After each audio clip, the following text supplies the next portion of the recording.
431 years. 431 years old. It was damaged during the earthquake, July 27. So, it's a many scaffolding.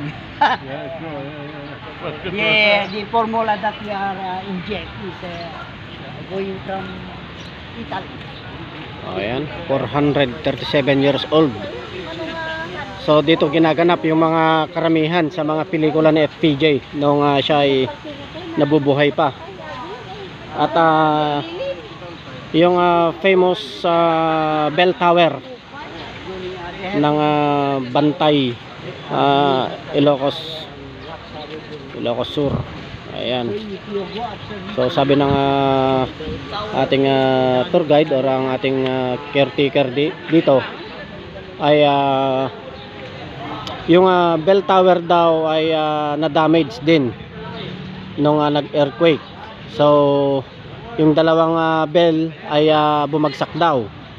At kung hindi lang daw po yung mga kahoy na nilagay noon ng grupo ni FPJ para sa kanilang mga pelikula ay malamang totally collapse na yung bell tower.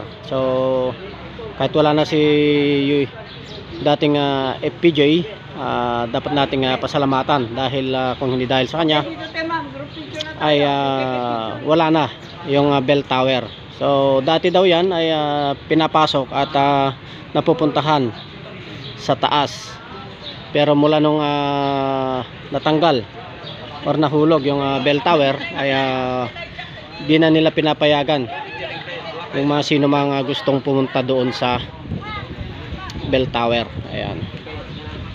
So at least meron tayong konting natututunan dito sa pagpasyal natin dito sa Ilocos Sur. At ito yung Bantay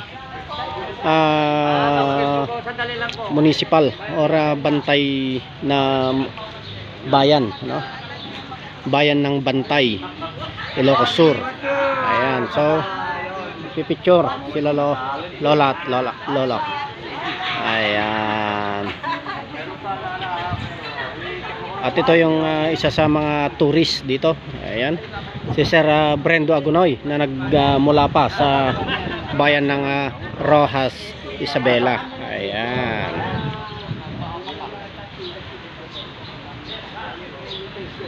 So maraming scaffolding dahil nga parang renovate or ginagawa yung mga ibang mga na-damage.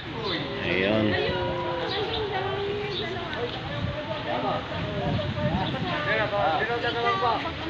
Ayun.